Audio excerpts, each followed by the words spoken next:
ହରମୋଜ ପ୍ରଣାଳୀକୁ ଖୋଲିଦେବ America. America ରାଷ୍ଟ୍ରପତି ଡୋନାଲ୍ଡ ଟ୍ରମ୍ପ କିଛି ଏଭଳି କହିଛନ୍ତି।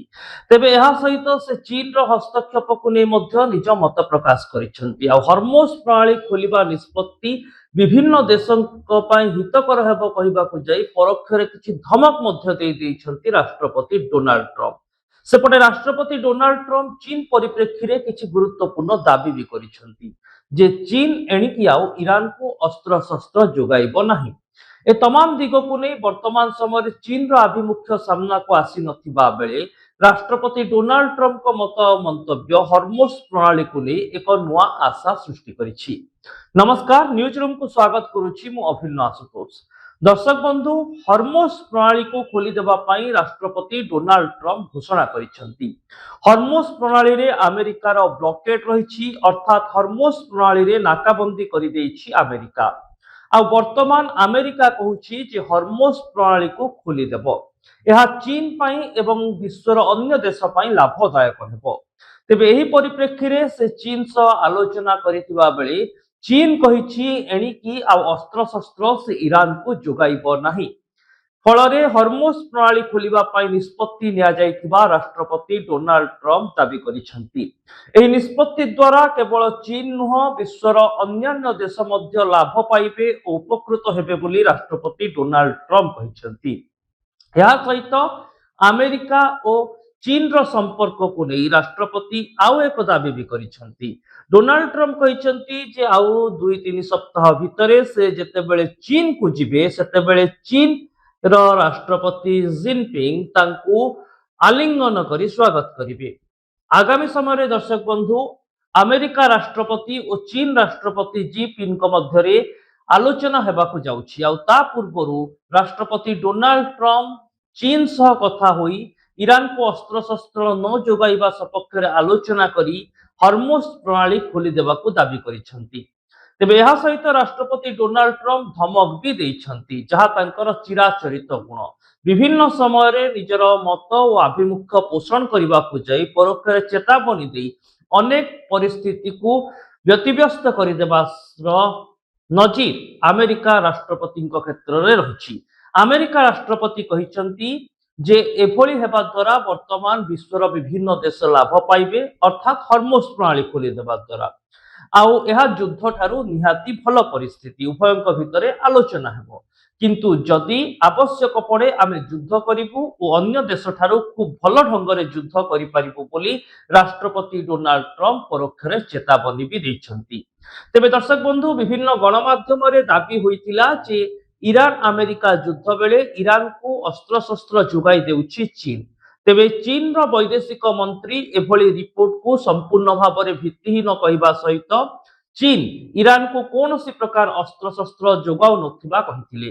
ତେବେ ରାଷ୍ଟ୍ରପତି ଡୋନାଲ୍ଡ ଟ୍ରମ୍ପ ବର୍ତ୍ତମାନ ଯେଉଁ ସୋସିଆଲ ହ୍ୟାଣ୍ଡେଲରେ ପୋଷ୍ଟ କରିଛନ୍ତି ଆଉ କହିଛନ୍ତି ଯେ ଚୀନ ଆଗକୁ ଆଉ ଅସ୍ତ୍ରଶସ୍ତ୍ର ଇରାନକୁ ଯୋଗାଇବ ନାହିଁ, ଏହାର ପ୍ରତିଶ୍ରୁତି ମିଳିଛି। ତେବେ ପ୍ରକୃତରେ କିଏ କହୁଛି ସତ, ରାଷ୍ଟ୍ରପତି ଡୋନାଲ୍ଡ ଟ୍ରମ୍ପ ନା ଚୀନ ଶାସନ ବା ଚୀନ ରାଷ୍ଟ୍ରପତି ଜିନପିଙ୍ଗ? ଏହାକୁ ନେଇ ଏକ ବଡ଼ ଧରଣର ଆଲୋଚନା ଲାଗି ରହିଛି। ତେବେ ଏସବୁ ଭିତରେ ସବୁଠାରୁ ବଡ଼ କଥା ହେଉଛି ହରମୋଜ ପ୍ରଣାଳୀ। ହରମୋଜ ପ୍ରଣାଳୀରେ ବର୍ତ୍ତମାନ ସମୟରେ ଆମେରିକାର ବ୍ଲକେଡ୍ ରହିଛି ବା ନାକାବନ୍ଦୀ ରହିଛି। ତେବେ ଏହା ଦ୍ୱାରା କେମିତି ହରମୋଜ ପ୍ରଣାଳୀରେ ଯାତାୟାତ ଠପ୍ ହୋଇଯାଇଛି ଥରେ ବୁଝିବାକୁ ଚେଷ୍ଟା କରନ୍ତୁ। ଏହି ବ୍ଲକେଡ୍ ମାଧ୍ୟମରେ ଆମେରିକା ନିଜର ନୌସେନାର ଜାହାଜ ଗୁଡ଼ିକୁ ଏହି କ୍ଷେତ୍ରରେ ରଖିଛି ଏବଂ ହରମୋଜ କ୍ଷେତ୍ରକୁ ସମ୍ପୂର୍ଣ୍ଣ ଭାବରେ ନାକାବନ୍ଦୀରେ ରଖିଛି। ଆମେରିକାର ଉଦ୍ଦେଶ୍ୟ ହେଲା ଯଦି କୌଣସି ପଣ୍ୟବାହୀ ଜାହାଜ ଇରାନକୁ ଶୁଳ୍କ ଦେଇ ଏହି ସାମୁଦ୍ରିକ ପଥ ଅତିକ୍ରମ କରିବାକୁ ଉଦ୍ୟମ କରନ୍ତି ତେବେ ତାକୁ ବାରଣ କରାଯିବ। ଆଉ ଇରାନ ମଧ୍ୟ ଏହି ହରମୋଜ ପ୍ରଣାଳୀକୁ ବନ୍ଦ କରି ରଖିଛି। ଆଉ ଇରାନର ଦାବି ହେଉଛି ଯଦି ଏହି ସାମୁଦ୍ରିକ ପଥକୁ କେହି ବ୍ୟବହାର କରିବା ପାଇଁ ଚାହାନ୍ତି ତେବେ ଏଥିପାଇଁ ଇରାନକୁ ଶୁଳ୍କ ଦେବାକୁ ପଡ଼ିବ। ଏହି ବାବଦରେ ପୂର୍ବରୁ ମଧ୍ୟ ଇରାନ କୋଟି କୋଟି ଟଙ୍କା ଟୋଲ ଆଦାୟ କରିସାରିଛି। ଅର୍ଥାତ୍ ଗୋଟିଏ ସାମୁଦ୍ରିକ ପ୍ରଣାଳୀ ଏବଂ ଟୋଲ ନ ଦେବା, ଟୋଲ ଦେବାକୁ ନେଇ ଆମେରିକା ଓ ଇରାନ ମିଳିତ ଭାବରେ ସାମଗ୍ରିକ ଭାବରେ ବର୍ତ୍ତମାନ ହରମୋଜ ପ୍ରଣାଳୀକୁ ଅଚଳ କରିଦେଇଛନ୍ତି। ଏହାଦ୍ୱାରା ବିଶ୍ୱରେ ତୈଳ ବଜାର ପୁଣି ଅସ୍ଥିର ହୋଇପଡ଼ିଛି। ବିଭିନ୍ନ ସ୍ଥାନରେ ତୈଳର ଅଭାବ ପରିଲକ୍ଷିତ ହେବା ଆରମ୍ଭ ହେଲାଣି, ତୈଳ ଦର ବୃଦ୍ଧି ପାଇବା ଆରମ୍ଭ ହେଲାଣି। ଏହାର ପ୍ରଭାବ ଆଗାମୀ ସମୟରେ ଭାରତ ଉପରେ ମଧ୍ୟ ପଡ଼ିପାରେ। ତେବେ ଏହି କ୍ଷେତ୍ରରେ ବର୍ତ୍ତମାନ ସମୟରେ ରାଷ୍ଟ୍ରପତି ଡୋନାଲ୍ଡ ଟ୍ରମ୍ପ ଦାବି କରୁଛନ୍ତି ଯେ ଚୀନ ଆଉ ଏଣିକି ଇରାନକୁ ଅସ୍ତ୍ରଶସ୍ତ୍ର ଯୋଗାଇବ ନାହିଁ ଓ ସେ ହରମୁଜ ପ୍ରଣାଳୀ ଖୋଲିଦେବେ। ଇଏ ଗୋଟିଏ ଆଲୋଚନା ଯେତେବେଳେ ଇରାନକୁ ନେଇ ହେଉଛି, ଅପରପକ୍ଷରେ ଏହି ଆଲୋଚନାର ପରିଧି ଭିତରେ ଚୀନ ମଧ୍ୟ ଏଣ୍ଟ୍ରି କରୁଛି।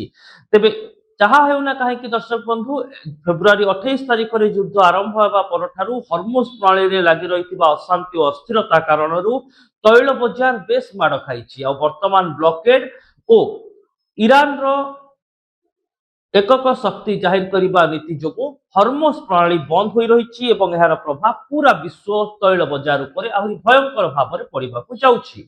ଏଭଳି କ୍ଷେତ୍ରରେ ପୁଣି ମଧ୍ୟସ୍ଥତା କରିବ ପାକିସ୍ତାନ, ଯାହା ଆଶା କରାଯାଉଛି, ଏବଂ ଏହି ଯେଉଁ ଯୁଦ୍ଧ ପରିସ୍ଥିତିକୁ କେମିତି ନିର୍ଣ୍ଣାୟକ ମୋଡ଼ ଦିଆଯିବ ଏବଂ ଅସ୍ତ୍ରବିରତିକୁ ସମ୍ପୂର୍ଣ୍ଣ ଭାବରେ କାର୍ଯ୍ୟକାରୀ କରାଯାଇ ଯୁଦ୍ଧ ବିରତି କରାଯାଇ ଅବସାନ ଘଟିବ ଯୁଦ୍ଧର, ସେଥିପାଇଁ ମଧ୍ୟ ଚେଷ୍ଟା ଜାରି ରହିଛି।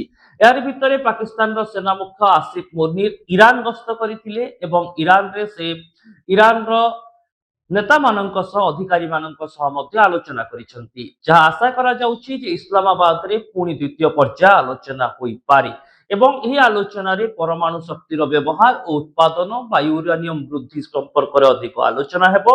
ତା ସହିତ ଆଉ କିଛି ଦିଗରେ ମଧ୍ୟ ଆଲୋଚନା ହୋଇପାରେ, ଯେଉଁଥିରେ ହରମୁଜ ଏକ ପ୍ରମୁଖ ପ୍ରସଙ୍ଗ ମଧ୍ୟ ପାଲଟିପାରେ ବୋଲି ଆଶା କରାଯାଉଛି। ସେ ଯାହା ହେଉନା କାହିଁକି ଦର୍ଶକ ବନ୍ଧୁ, ବର୍ତ୍ତମାନ ସମୟରେ ହରମୁଜ ପ୍ରଣାଳୀକୁ ଖୋଲିବା ପାଇଁ ରାଷ୍ଟ୍ରପତି ଡୋନାଲ୍ଡ ଟ୍ରମ୍ପଙ୍କ ଘୋଷଣା ଏକ ଆଶ୍ୱସ୍ତିକର ବିଷୟ, କିନ୍ତୁ ଇରାନ କହିଛି ଯେ ଯଦି ଏଭଳି ବ୍ଲକେଡ୍ ଜାରି ରହେ ତେବେ ଆହୁରି ଭୟଙ୍କର ପରିଣାମ ଭୋଗିବ ଆମେରିକା ଏବଂ ମଧ୍ୟପ୍ରାଚ୍ୟର ଅନ୍ୟାନ୍ୟ ଦେଶ।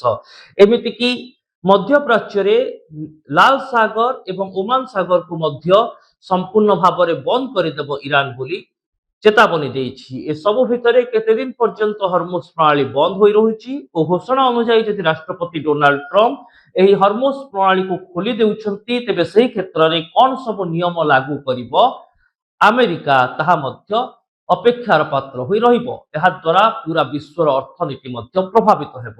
ତେବେ ଦର୍ଶକ ବନ୍ଧୁ, ଆଶା କରିବା ଯେ ଦ୍ୱିତୀୟ ପର୍ଯ୍ୟାୟ ଆଲୋଚନାରେ ଏକ ନିର୍ଣ୍ଣୟ ଆସୁ ଏବଂ ଏହି ଯୁଦ୍ଧର ଅବସାନ ଗୋଟିଏ ନିର୍ଣ୍ଣାୟକ ମୋଡ଼କୁ ଯାଉ, ଯାହାଦ୍ୱାରା ହରମୁଜ ପ୍ରଣାଳୀର ଉଚିତ ବିନିଯୋଗ ହୋଇପାରିବ, ବିଶ୍ୱରେ ବାଣିଜ୍ୟିକ କାରବାର, ଅର୍ଥନୈତିକ ଓ ତୈଳ କାରବାର ମଧ୍ୟ ସୁଗମ ହେବ, ଅପରପକ୍ଷରେ ବିଭିନ୍ନ ଦେଶ ଭିତରେ ଶାନ୍ତି ମଧ୍ୟ ବଜାୟ ରହିବ।